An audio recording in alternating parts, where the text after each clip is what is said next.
Hello everybody, so this is the mix breakdown of my song War of the Gods, which is my Abbey Road Institute submission. Let's just jump straight into it. I will start with the drums. So honestly, the drums didn't actually really need that much doing to them. Solo them a minute.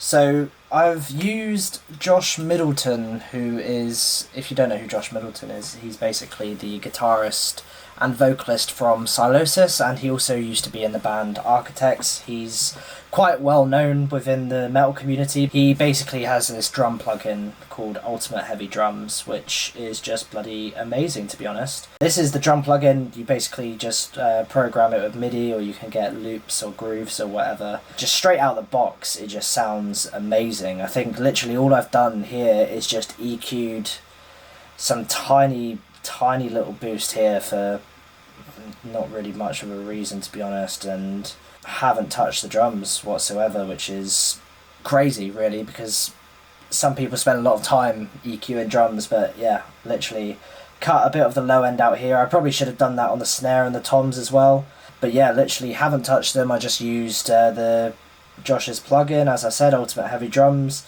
The preset I think literally is just the default preset, and it just sounds fucking amazing. So I wish I could drop some secret sauce on that one, but literally I can't. It just sounds great, and they're all slightly volume matched. I think I dropped the kick ever so slightly and boosted the cymbals ever so slightly, but yeah, literally not a lot has gone into that, so that made my life a whole lot easier. Okay, granted, maybe I didn't learn as much as I could have if I had to mix actual drums, but hey, I'm literally working out my bedroom. It's kind of what you'd expect. So let's move on to the bass.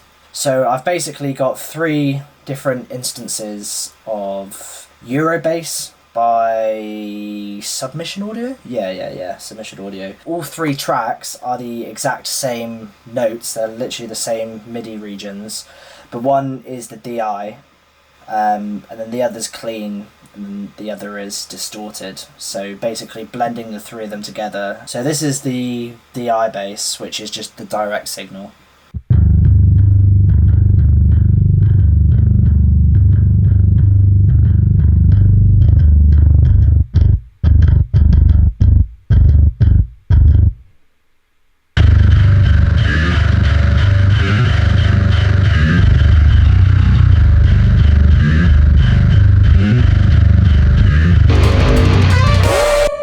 As you can see, they all have different levels of grit and slightly different sounds to them, but then layering them together just makes it sound huge. And I'm using Neural DSP Dark Glass on these. I've got slightly different presets on each one, just to kind of match what it is. I think this one is Warm My Bass, I believe. Yeah, they're very, very minimal. The only real distortion is on the dirt, but on the DI and the clean, they're literally there just to warm it up and just to fatten it up a little bit. So I'll play the drums and the bass together. I'll just mute these so that my laptop doesn't have a heart attack.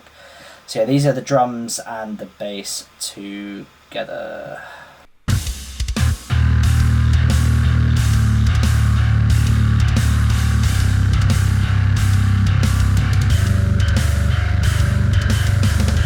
So in terms of mixing, literally just used EQ. Apparently I didn't even use an EQ, so yeah, I literally didn't do anything. I probably should have EQ'd the bass. I obviously just forgot about that, to be honest, but it sounded alright, and you know, shoot me, whatever. Yeah, and then I've got the distressor. I fucking love one of these things. As soon as I move elsewhere and have like a bigger space and yeah, just kind of more reason, I'm going to buy one of these actual hardware units, because I use this on absolutely everything. It's a compressor and distortion. It's kind of like a distorted compressor in a way. But it just sounds massive, and it's really useful to help things cut through, and then also to use as a compressor and everything else. I use the preset bass tightener, and then just used the output to kind of bring it up into the mix. I didn't use a limiter on anything, to be honest. I kind of used the distressor as a limiter, because what I used to do is just get a limiter, which is basically a compressor, if you're not aware, and just slam everything so that I was basically making everything loud so that you could hear everything. But what I realised is you actually bring the entire net volume down so that you're not just whacking everything up to fight with everything else. It's a balancing game, but this has come in very handy on pretty much everything that I use, to be honest. That's it for bass. I think there's not really much else to add. If you've got an actual bass player that you want to record with, I highly recommend Neural DSP Dark Glass if you're into metal. If you're not into metal though, there's all sorts. ML Sound Lab are probably kind of my second favourite. So let's move into the guitars. I'll just show you how they sound with the drums and the bass.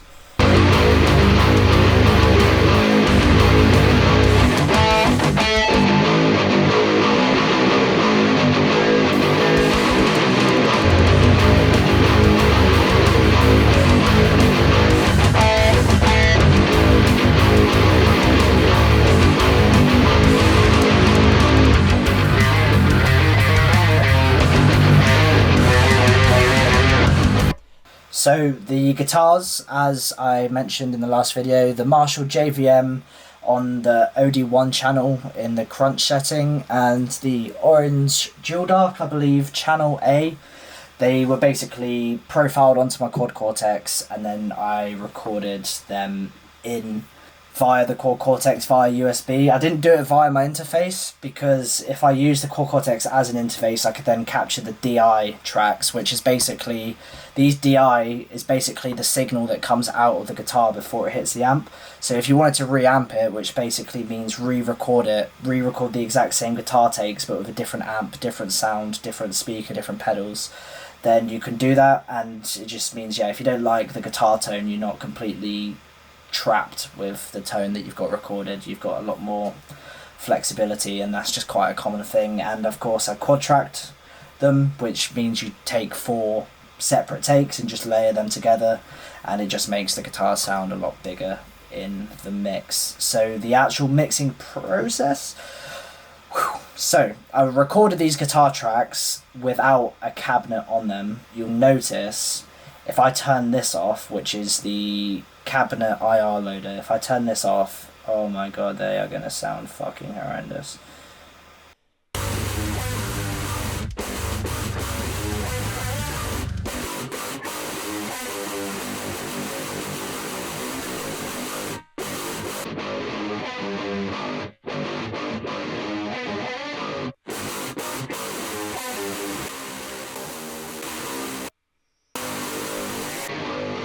That wasn't even stank face because of how sick it sounds. That just sounds fucking awful. But yeah, the reason that you record it like that is, again, so that once these tracks are recorded, if I want to change the mic positioning, if I want to change the speakers, the speaker cabinet, which, by the way, if you didn't know this already, but the actual speakers inside of guitar amp cabinets, like the speakers themselves, they have probably the biggest impact on your sound, as well as the mic positioning on said speakers, than like your amps do and your pickups and everything else in between.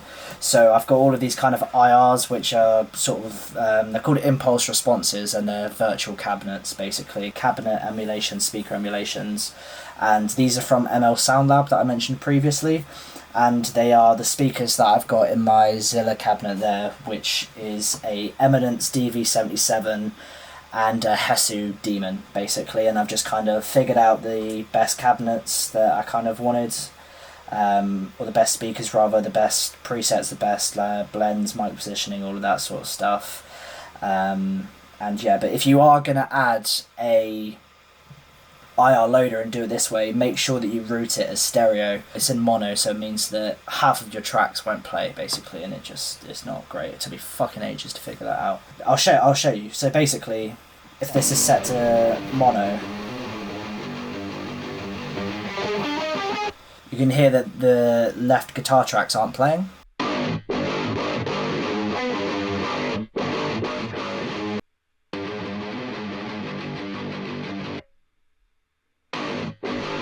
I was going around in loops for fucking ages trying to figure that out, and it turns out that the IR loader was literally just in mono and not stereo. After that, I've got this Manly Tube preamp for no reason other than just I wanted to have a little bit of kind of analog tubey colour, because obviously I'm recording digital guitars and I wanted them to have somewhat of an analog feel to them. So this is kind of the best I could do, universal audio emulation. And it's literally just, I'm just using it as a clean boost. I'm not slamming it, I'm not using much gain or anything like that. Just literally trying to use it to get a bit of colour from this bit of hardware. So what I will probably do in the future is when I'm tracking guitars and I've got some nice mic preamps, then I'll try and record through there just to, because I'm obviously using emulations or captures of real amps, but when you're recording digitally it just loses a bit of that kind of magic and a bit of that sound, and it just I didn't want it to sound too digital basically. So yeah, that's literally all that that's there for. And then the EQ, I'll show you how to EQ. So basically I'll just run these guitars solo. I knew some problem areas anyway, and again, Josh Middleton on YouTube really helped me understand all of this. As I was recording this and mixing it and creating it, he was dropping these absolute fire videos all about EQing guitars, recording metal guitars and everything else in between. So basically how EQing works is you identify the problem frequency and then you pull it out. So if I take this, right, you'll be able to hear the frequency that I've removed and it will sound fucking awful.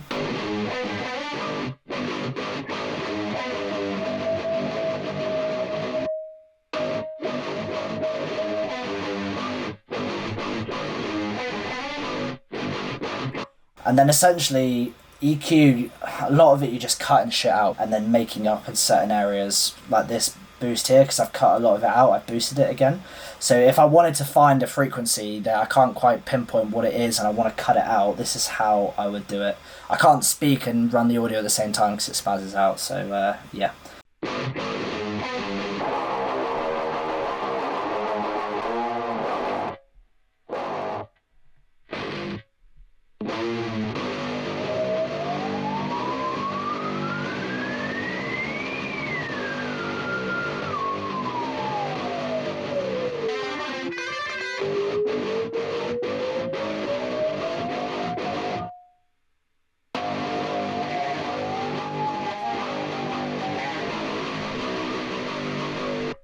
So essentially what you do is you just drag this little EQ point and you kind of sweep up and down until you identify the frequency that you don't like, basically.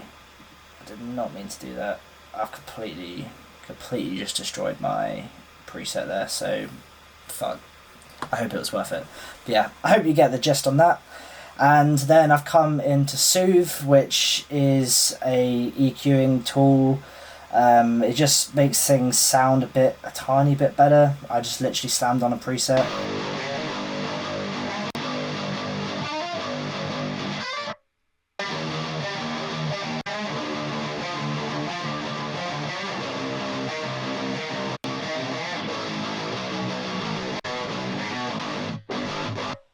So again, it just makes it sound a tiny bit more focused, basically. I've used a multi-band compressor because basically in the metal world, this is used to control palm mutes, essentially, like chugs on the bottom string if you're not a metalhead.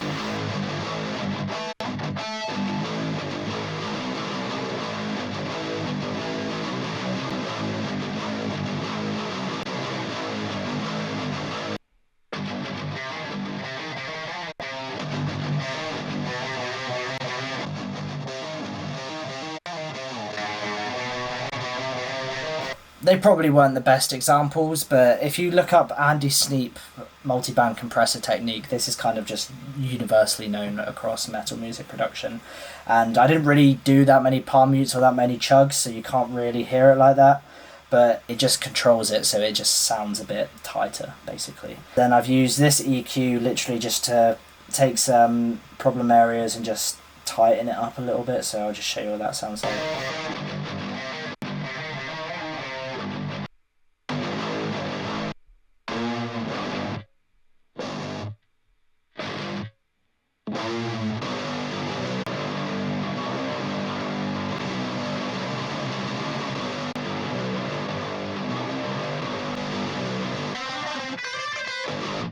I find it just focuses them a bit more. It just makes them sound a bit clearer, a bit cleaner. And then again, just slammed the distressor on it. This preset I found, Gutsmack, just makes them punch, makes them cut through the mix, and just makes them smack gut, I guess. Yeah, that's literally all I've done for the guitars. And yeah, coming into the risers, literally all the risers are as just here in the sections where it pauses.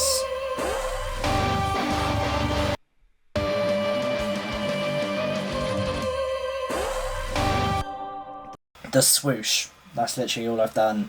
And it's a couple sounds, a couple risers layered together, and again slammed the distressor on it with Gutsmack just so it cuts through all of the noise. Vocalize, it's very similar. I took the strongest sound of this track and had it as the center, and then took a few others and panned them left and right. They're all a very similar preset, but I just layered loads together just to make it sound a bit more ambient.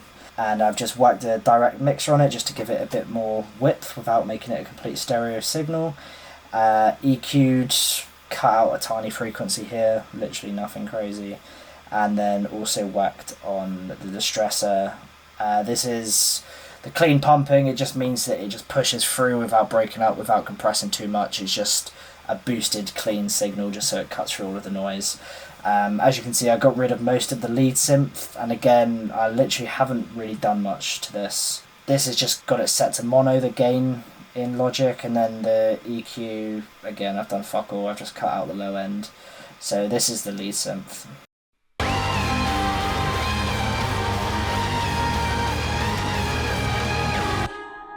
And then coming into the mid synth, which you probably can't really identify it, but I'll show you.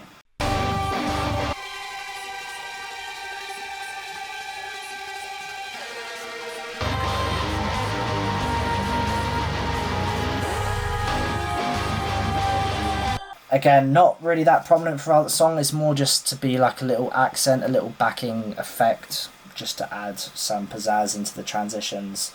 And again, I literally have not touched the EQ, and I've probably whacked Gutsmack, yeah, just so it cuts through the noise a bit better. And then finally strings, I got rid of the brass as I mentioned and massively cut down on the strings, so it's literally just 2 tracks now, just playing like the same things. And for this, again, I EQ'd it and just took out some low end, boosted the high end, because that's what the strings are, it's just basically high end. And you want to cut out low end so that it doesn't muddy everything else up.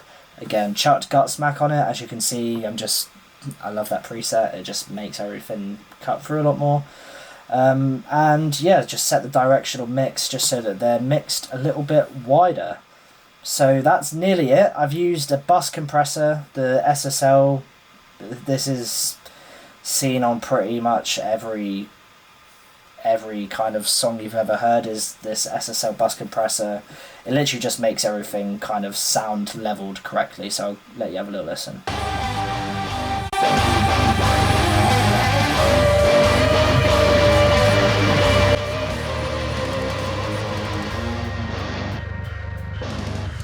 So it obviously takes the volume down a lot, but the idea is that it's glue, and it just glues all of the tracks together, and it makes them sort of sound like they're at the level that they should be, instead of fighting for one big spatial noise frequency. I didn't even know what the fuck I'm saying there. I didn't do any mastering to this just because I don't know anything about mastering, and I'd literally just be chucking a preset on. So yeah, that's the mix breakdown. I think I've pretty much covered everything. If you've liked the song, please give me some feedback, let me know what you like about it, let me know what you didn't like about it. If you think any parts of my mix are shit, please tell me what I've done wrong.